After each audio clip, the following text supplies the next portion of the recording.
मेरे प्रिय, मनुष्य की सबसे बड़ी विक्षिप्तता यही है कि वह स्वयं को एक इकाई समझता है, जबकि वह एक अंतहीन भीड़ है। तुम पूछते हो कि ध्यान क्यों बिखरा हुआ है? ध्यान बिखरा नहीं है, ध्यान तो ऊर्जा है, वह कहीं न कहीं तो बहेगा ही। समस्या यह है कि तुमने अपने भीतर कोई केंद्र ही नहीं बनाया जहां उस ऊर्जा को थाम सको। तुम एक ऐसे घर की तरह हो जिसके सारे दरवाजे और खिड़कियां खुले हैं और हर राहगीर तुम्हारे घर में प्रवेश कर जाता है। कभी कोई विचार आता है, कभी कोई वासना आती है, कभी कोई भय आता है, और तुम हर आने वाले मेहमान के पीछे हो लेते हो। तुम्हारा अपना कोई मालिक नहीं है भीतर, और जहां मालिक न हो वहां अनुशासन कैसा, वहां फोकस कैसा? तुम सपने देखते हो, हारों सपने देखते हो, लेकिन उन सपनों में कोई प्राण नहीं है, क्योंकि वे सपने तुम्हारे अपने नहीं हैं। वे समाज ने तुम्हारे सिर पर थोप दिए। शिक्षा ने, माता पिता ने, राजनेताओं ने तुम्हें एक खास सांचे में ढालने की कोशिश की है। उन्होंने तुम्हें बताया कि सफल होना ही जीवन का एकमात्र उद्देश्य है, और तुमने उस सफलता की दौड़ को अपना लक्ष्य मान लिया। लेकिन तुम्हारा हृदय उस दौड़ में नहीं धड़कता। तुम्हारी आत्मा उस रास्ते पर गवाही नहीं देती, इसीलिए तुम्हारा मन भटकता है। मन का भटकना केवल एक संकेत है कि तुम उस रास्ते पर नहीं हो जहां तुम्हें होना चाहिए। तुम किसी और की जिंदगी जी रहे हो, किसी और की मंजिल की ओर भाग रहे हो, और जो उधार की जिंदगी जीता है वह कभी एकाग्र नहीं हो सकता। एकाग्रता तो केवल स्व में घटित होती है। आज का मनुष्य सूचनाओं के नीचे दबा जा रहा है। तुम्हारे हाथ में जो यंत्र है, ये मोबाइल, ये इंटरनेट, इसने तुम्हें पूरी दुनिया से तो जोड़ दिया, लेकिन तुम्हें खुद से पूरी तरह काट दिया है। तुम दूसरों के जीवन की खिड़कियों से झांक रहे हो। तुम देख रहे हो कि कौन क्या खा रहा है, कौन कहां घूम रहा है, कौन क्या कह रहा है। ये जो परपीजन है, दूसरों के जीवन में झांकने की ये जो बीमारी है, इसने तुम्हारे ध्यान को हारों टुकड़ों में काट दिया है। तुम एक क्षण के लिए भी शांत नहीं बैठ सकते। जैसे ही तुम अकेले होते हो, तुम्हें घबराहट होने लगती है, तुम्हें खालीपन महसूस होता है, और उस खालीपन को भरने के लिए तुम फिर से उस यंत्र की शरण में चले जाते हो। ये जो खालीपन है, यही तुम्हारा सत्य है, लेकिन तुम सत्य से भाग रहे हो, और जो सत्य से भाग रहा है वह लक्ष्य तक कैसे पहुंचेगा? लक्ष्य कोई दूर की मंजिल नहीं है जो भविष्य में मिलेगी। लक्ष्य तो इसी क्षण में छिपा हुआ है, लेकिन तुम्हारी आंखें तो भविष्य पर टिकी हैं। तुम परिणाम के पीछे इतने पागल हो कि तुम उस प्रक्रिया को भूल गए हो जो तुम्हें वहां ले जाएगी। तुम सीढ़ियां चढ़ना चाहते हो, लेकिन तुम्हारी नजर आखिरी सीढ़ी पर है। परिणाम के प्रति यह जो आसक्ति है, यही तुम्हारे तनाव का कारण है। और तनावग्रस्त मन कभी फोकस नहीं कर सकता। फोकस तो केवल एक शांत और शिथिल, रिलैक्स्ड अवस्था में घटित होता है। जैसे एक शिकारी जब निशाना लगाता है तो वह पूरी तरह शांत होता है, उसके भीतर कोई हलचल नहीं होती। यदि उसके भीतर यह डर हो कि निशाना चूका तो क्या होगा, तो निशाना निश्चित ही चूकेगा। तुम्हारा डर ही तुम्हारी असफलता की नींव रखता है। तुम सफल होने से ज्यादा असफल होने से डरते हो, और डर ऊर्जा को संकुचित कर देता है। तुम कहते हो कि तुम्हें फोकस बढ़ाना है। मैं कहता हूं, फोकस को बढ़ाया नहीं जा सकता। फोकस तो तुम्हारी सहज अवस्था है। जब तुम किसी से प्रेम करते हो तो क्या तुम्हें फोकस करना पड़ता है? जब तुम कोई फिल्म देखते हो जो तुम्हें पसंद है, तो क्या तुम्हें ध्यान लगाने की जरूरत होती है? नहीं, वहां ध्यान अपने आप होता है। क्यों? क्योंकि वहां तुम्हारा रस है, वहां तुम्हारा आनंद है। समस्या यह है कि जो काम तुम कर रहे हो उसमें तुम्हारा कोई रस नहीं है। तुमने उसे एक बोझ बना लिया है, तुमने उसे एक कर्तव्य ड्यूटी बना लिया है, और कर्तव्य हमेशा बोझिल होता है। जहां प्रेम है वहां फोकस छाया की तरह पीछे चलता है। इसलिए अपने काम को प्रेम में बदलो, या फिर वही काम करो जिससे तुम्हें प्रेम हो। इसके अलावा एकाग्रता का और कोई मार्ग नहीं है। समाज तुम्हें डराता है, वह तुम्हें तुलना करना सिखाता है। बचपन से ही तुम्हें बताया गया है कि तुम्हें दूसरे से बेहतर बनना है। ये जो बेहतर बनने की दौड़ है, इसने तुम्हें विक्षिप्त कर दिया है। तुम अपनी तुलना किसी और से कर रहे हो, जिसकी परिस्थितियां अलग हैं, जिसकी क्षमताएं अलग हैं। तुलना हमेशा अहंकार पैदा करती है या हीन भावना, और ये दोनों ही ध्यान के दुश्मन हैं। एक एकाग्र व्यक्ति कभी तुलना नहीं करता, वह केवल अपने कृत्य में डूबा होता है। उसे इस बात से कोई फर्क नहीं पड़ता कि दुनिया उससे आगे है या पीछे। वह अपनी गति से चलता है, अपने आनंद में जीता है। जिस दिन तुम तुलना करना छोड़ दोगे, उस दिन तुम पाओगे कि तुम्हारा सारा बिखराव विदा हो गया। तुम भविष्य की चिंता में घुले जा रहे हो। कल क्या होगा? अगर मैं हार गया तो? अगर समाज ने मुझे स्वीकार नहीं किया तो? ये जो समाज की स्वीकृति की भूख है, यही तुम्हारी सबसे बड़ी जंजीर है। तुम दूसरों की राय के गुलाम हो गए हो। कोई तुम्हारी तारीफ कर देता है तो तुम 7वें आसमान पर पहुंच जाते हो। कोई तुम्हारी निंदा कर देता है तो तुम गर्त में गिर जाते हो। तुम्हारी खुशी और तुम्हारा दुख दूसरों के हाथों का खिलौना है। ऐसा गुलाम मन कभी अपने लक्ष्य पर टिक नहीं सकता। लक्ष्य पर टिकने के लिए एक विद्रोही चेतना चाहिए, एक ऐसी चेतना जो कहे कि चाहे पूरी दुनिया मेरे खिलाफ हो, मैं वही करूंगा जो मेरा अंतर्मन कहता है। सत्य के मार्ग पर चलने वाला हमेशा अकेला होता है, और जो अकेले चलने का साहस रखता है वही शिखर तक पहुंचता है। भीड़ हमेशा घाटियों में रहती है। शिखर पर केवल वही पहुंचते हैं जो अकेले चलने का सामर्थ्य रखते हैं। लेकिन तुम तो भीड़ का हिस्सा बने रहना चाहते हो। तुम सुरक्षा चाहते हो, और सुरक्षा के साथ कभी विकास नहीं होता। विकास हमेशा जोखिम में होता है। एकाग्रता भी एक जोखिम है। ये जोखिम है समाज को ना कहने का।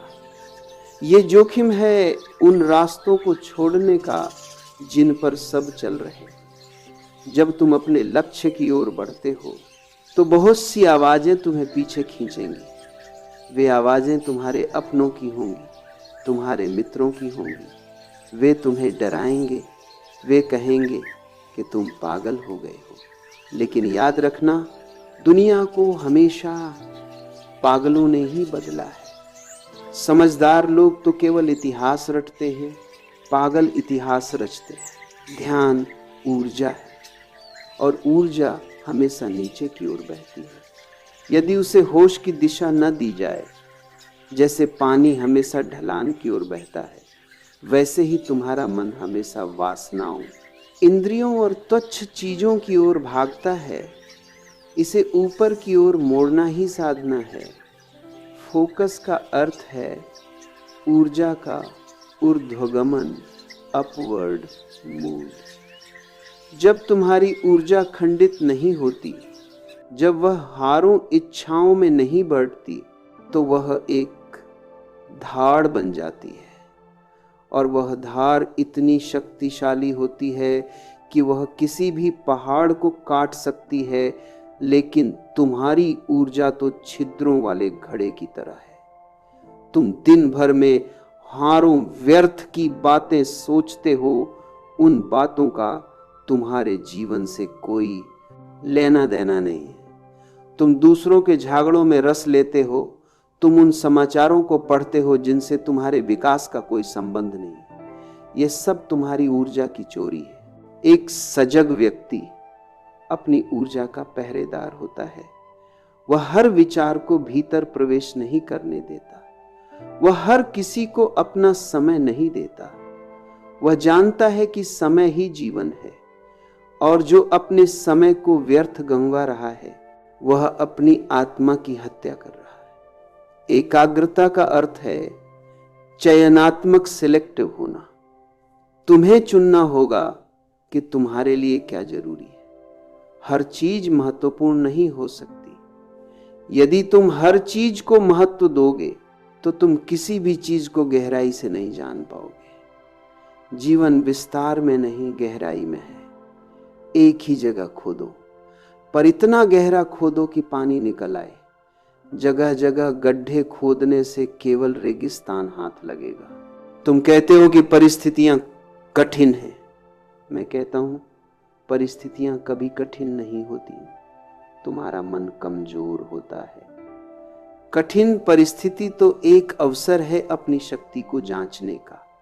जैसे आग सोने को शुद्ध करती है, वैसे ही चुनौतियां तुम्हें निखारती हैं। लेकिन तुम तो चुनौतियों से भागना चाहते हो। तुम एक सुगम जीवन चाहते हो, और सुगम जीवन हमेशा सड़न पैदा करता है। जीवन संघर्ष में है, चुनौती में है। जो व्यक्ति हर बाधा को एक सीढ़ी बना लेता है उसे कोई नहीं रोक सकता। बाधाएं बाहर नहीं हैं, बाधाएं तुम्हारे भीतर के संशय में है। तुम्हारा संशय ही तुम्हारी सबसे बड़ी रुकावट है। विश्वास का अर्थ अंधविश्वास नहीं है। विश्वास का अर्थ है अपने होने पर भरोसा। यह भरोसा कि प्रकृति ने तुम्हें यहां भेजा है तो उसने तुम्हें वह सब कुछ दिया है जो तुम्हारी यात्रा के लिए आवश्यक है। तुम अपूर्ण नहीं हो, तुम पूर्ण हो। बस तुम्हें अपनी उस पूर्णता को पहचानना है, और पहचान तब होती है जब तुम शांत होते हो। आज का इंसान इतना शोर कर रहा है कि उसे अपनी आत्मा की पदचाप सुनाई नहीं देती। वह चिल्ला रहा है, वह भाग रहा है, वह दूसरों को दबा रहा है। यह सब हीन भावना का लक्षण है। जिसे खुद पर भरोसा है वह शांत होता है, और उस शांति में ही फोकस का फूल खिलता है। अतीत जा चुका है, उसे कितना ही याद करो वह बदलेगा नहीं। लेकिन तुम अपनी आधी ऊर्जा उस अतीत के पछतावे में नष्ट कर रहे हो। मैंने यह गलती की, मेरे साथ यह गलत हुआ, जो हो गया सो हो गया। उसे वहीं छोड़ दो जहां वह हुआ था। उसे अपने वर्तमान के कंधों पर मत ढो, अन्यथा तुम भारी हो जाओगे और ऊंचाइयों की यात्रा नहीं कर पाओगे, और भविष्य अभी आया नहीं है। उसकी योजना बनाना ठीक है, लेकिन उसकी चिंता में डूब जाना विक्षिप्तता है। तुम कल के बारे में इतना सोच रहे हो कि तुम आज को जीना भूल गए हो, और आज ही वह नींव है जिस पर कल का महल बनेगा। यदि नींव कमजोर है तो महल गिर जाएगा। एकाग्रता का मतलब है अविभाजित चेतना। जब तुम कोई काम करो तो इतने डूब जाओ कि तुम खुद भी न बचो, केवल काम बचे। यदि तुम लिख रहे हो तो केवल लेखन बचे, लेखक विदा हो जाए। यदि तुम नाच रहे हो तो केवल नृत्य बचे, नर्तक विदा हो जाए। जहां मैं नहीं होता वहां परमात्मा होता है, और परमात्मा का अर्थ है अनंत ऊर्जा। जब तुम्हारा अहंकार विदा होता है तो पूरा अस्तित्व तुम्हारे माध्यम से काम करने लगता है। तब तुम थकते नहीं, तब तुम बोर नहीं होते, तब तुम्हारा काम ही तुम्हारा विश्राम बन जाता है। इसे ही सहज समाधि कहते हैं। फोकस के नाम पर खुद को सख्ती से मत बांधो, स्वयं के साथ क्रूर मत बनो। बहुत से लोग अनुशासन के नाम पर खुद को प्रताड़ित करते हैं। वे सुबह 4 बजे उठेंगे, ठंडे पानी से नहाएंगे, जबरदस्ती बैठेंगे। यह सब दमन है, और दबाया हुआ मन कभी भी सृजनात्मक नहीं हो सकता। तुम कोड़े मारकर घोड़े को दौड़ा तो सकते हो, पर वह घोड़ा कभी रेस नहीं जीतेगा। रेस वही घोड़ा जीतता है जो दौड़ने के आनंद में दौड़ता है। अपने लक्ष्य को अपना आनंद बनाओ, उसे अपनी मजबूरी मत बनाओ।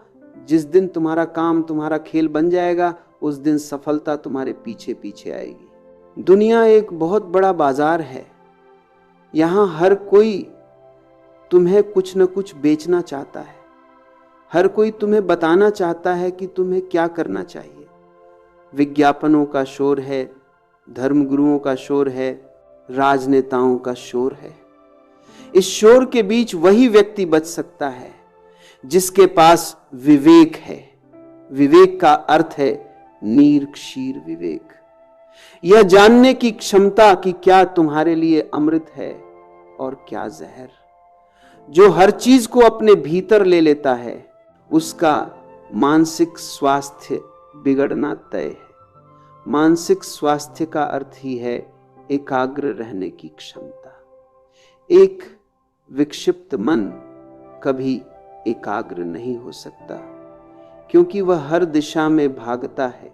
अपनी प्राथमिकताओं को साफ करो। तुम क्या चाहते हो? सच में क्या चाहते हो? बहुत बार हम वो चाहते हैं जो दूसरे चाहते हैं कि हम चाहें।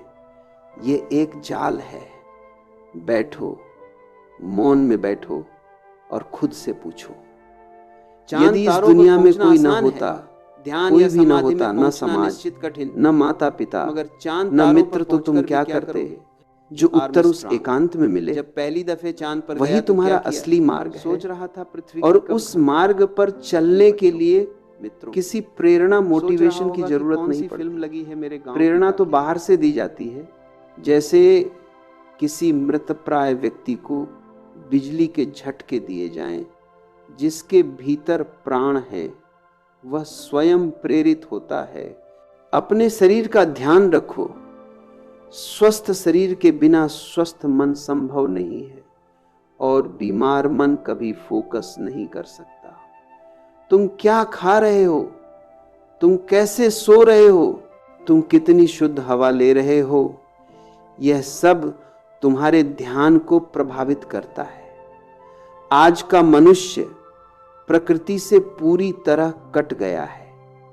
वह कंक्रीट के जंगलों में रहता है, कृत्रिम रोशनी में काम करता है और डिब्बा बंद भोजन खाता है। उसकी जीवन ऊर्जा, लाइफ एनर्जी क्षीण हो गई है। जब ऊर्जा ही नहीं होगी तो फोकस कहां से आएगा? प्रकृति की ओर लौटो। थोड़ा समय पेड़ों के साथ, तारों के साथ, बहती नदियों के साथ बिताओ। वहां से तुम्हें वह आदिम ऊर्जा मिलेगी जो तुम्हारे ध्यान को प्रज्वलित कर देगी। असफलता का डर ही तुम्हें असफल बनाता है। तुम परिणाम से इतने चिपक गए हो कि तुम प्रक्रिया का आनंद लेना भूल गए हो। याद रखना, परिणाम तुम्हारे हाथ में नहीं है, तुम्हारे हाथ में केवल प्रयास है। और जो व्यक्ति परिणाम की चिंता छोड़ देता है, उसका प्रयास पूर्ण होता है, और जिसका प्रयास पूर्ण है उसे परिणाम की चिंता करने की जरूरत नहीं। यह अस्तित्व न्यायपूर्ण है। यहां कोई भी मेहनत व्यर्थ नहीं जाती, बस सही दिशा और सही होश की जरूरत है। फोकस का अर्थ यह भी है कि तुम अपनी सीमाओं को पहचानो। तुम सब कुछ नहीं कर सकते, तुम भगवान नहीं हो, तुम एक मनुष्य हो। अपनी ऊर्जा को उन कुछ चीजों पर केंद्रित करो जो सच में मायने रखती है। एक कुशल मूर्तिकार पत्थर से मूर्ति नहीं बनाता, वह केवल उस पत्थर से अनचाहे हिस्सों को हटा देता है। मूर्ति तो पहले से ही भीतर थी। वैसे ही तुम्हें कुछ नया नहीं करना है, तुम्हें बस अपने जीवन से उन व्यर्थ की चीजों को हटा देना है जो तुम्हें घेरे हुए हैं। जैसे ही व्यर्थ हटेगा, सार्थक प्रकट हो जाएगा। यह यात्रा लंबी है, इसमें धैर्य चाहिए। तुम तो बीज बोते ही फल की इच्छा करने लगते हो। धैर्य का अर्थ है प्रतीक्षा करने की कला, आलस्य में नहीं बल्कि सक्रिय प्रतीक्षा, एक्टिव वेटिंग में। तुम अपना काम करते रहो और समय को अपना काम करने दो। जो समय से पहले पाना चाहता है वह अक्सर अपना ही नुकसान कर लेता है। पकने में समय लगता है। विकास की अपनी एक लय है, उस लय का सम्मान करो। भीतर की आवाज को सुनना सीखो। समाज तुम्हें बाहर का शोर सुनाता है, धर्म तुम्हें भीतर का मौन सिखाता है। मौन का अर्थ केवल चुप रहना नहीं है, मौन का अर्थ है विचारों का अभाव। जब मन की झील शांत होती है तब उसमें चांद का पूरा प्रतिबिंब दिखाई देता है। वैसे ही जब तुम्हारा मन शांत होता है तब तुम्हें अपना लक्ष्य और उसे पाने का मार्ग साफ दिखाई देता है। भटकाव केवल अशांति का लक्षण है। सजग रहो, हर कदम पर होश रखो। तुम कहां जा रहे हो, क्या कर रहे हो, क्यों कर रहे हो, इन सवालों को अपने साथ रखो। ये सवाल तुम्हें सोने नहीं देंगे, ये सवाल तुम्हें जागृत रखेंगे। और एक जागृत व्यक्ति ही इस संसार के मायाजाल से बचकर अपने शिखर तक पहुंच सकता है। Focus is not a technique, it is a state of being. It is the fragrance of a silent and integrated soul. मेरी बातों को इतना ध्यानपूर्वक सुनने के लिए मैं तुम्हारे अंदर के परमात्मा को प्रणाम करता हूं।